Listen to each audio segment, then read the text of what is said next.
Hi అండి. Welcome to my channel. అందరూ ఎలా ఉన్నారు? నేనైతే చాలా బాగున్నాను. మీరు కూడా బాగుండాలని కోరుకుంటూ అందరూ అంటుంటారు తన కోపమే తన శత్రువు అని చెప్పి. కోపమే కాదండి, బద్ధకం కూడా మన శత్రువేను. నిజం చెప్పాలంటే పొద్దున్నే లేవాలంటే 5కి లేవాలనుకునే వాళ్ళు అయితే 4:50 లేదంటే 4:55కి అలారం పెట్టుకుంటారు. కానీ నేనైతే 4:30 నుంచి ప్రతి 10 నిమిషాలకు ఒకసారి అలారం పెడతాను.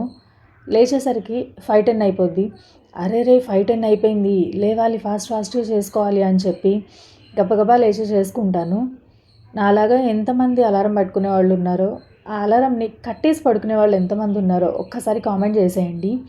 నిజం చెప్పాలంటే ఇంతకుముందు యూట్యూబ్ ఛానల్ని 2-3 సార్లు స్టార్ట్ చేశాను. స్టార్ట్ చేసిన దాన్ని కంటిన్యూ చేయకుండా వాయిస్ చెప్పాలి, నా వాయిస్ నచ్చుతుందో లేదో, నేను చెప్పే మాటలు వింటారో లేదో, అసలు మానిటైజేషన్ అవుతుందో లేదో, అసలు ఇన్ని ఆలోచనలు బ్రెయిన్లో పెట్టుకొని దాన్ని అట్లనే వదిలేసానండి. ఇప్పటికి కూడా అట్లనే వదిలేస్తున్నాను కూడా. ఓన్లీ షార్ట్ వీడియోస్కి కొన్నిటికి మ్యూజిక్ పెట్టాను, అక్కడక్కడ ఏదో 1-2 వాయిస్ ఇచ్చాను అంతవరకే. లాంగ్ వీడియోస్కి ఒక 2కి వాయిస్ ఇచ్చాను. ఇప్పటి నుంచి కంటిన్యూ చేద్దామని చెప్పేసేసని ఎప్పుడో 2 months క్రితం అనుకున్నాను. లేదు, ఇప్పటి నుంచి కంటిన్యూ చేయాలి, వాయిస్ చెప్పాలి, నచ్చుతుందో లేదో తర్వాత సంగతి, ఫస్ట్ మనమైతే ట్రై చేద్దామని చెప్పేసేసని అనుకుంటూనే ఉన్నాను. కానీ ఆ ట్రై అనేదానికి బద్ధకంతో ఆపేస్తున్నాను. అస్సలు బద్ధకం అనేది మాత్రం ఉండకూడదండి. ఏదైనా ఉండొచ్చు కానీ బద్ధకం లేకపోతే ఎన్ని పనులు ఎంత పీస్ఫుల్గా జరిగిపోతాయో.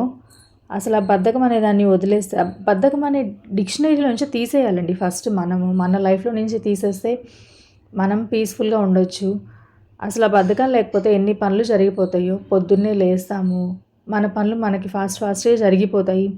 అందులోనూ ఇప్పుడు పిల్లలకి హాఫ్ డే స్కూల్స్ అయ్యేసరికి ఇంకా ఎర్లీగా లేవాలి, బద్ధకించకూడదు, ఫాస్ట్గా టిఫిన్ చేయాలి, వాళ్ళకి కావాల్సినవేవో చేసి పెట్టేసేయాలి.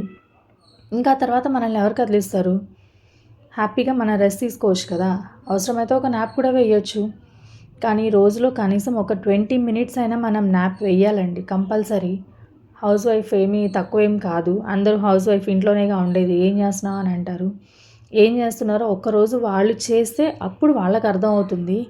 అప్పటిదాకా ఎవరికి తెలియదండి, అలానే అంటూ ఉంటారు. మనం వింటూ ఉండాలి, పడుతూ ఉండాలి, తప్పదు కొన్ని. సరే అండి, బద్ధకాన్ని ఇంక నుంచి ఎంతమంది వదిలేస్తారో చూద్దాము. కానీ నేనైతే వదలలేనండి, దాన్నైతే తగ్గించుకోగలను, అది మాత్రం చెప్తాను. సరేనండి, ఉంటాను.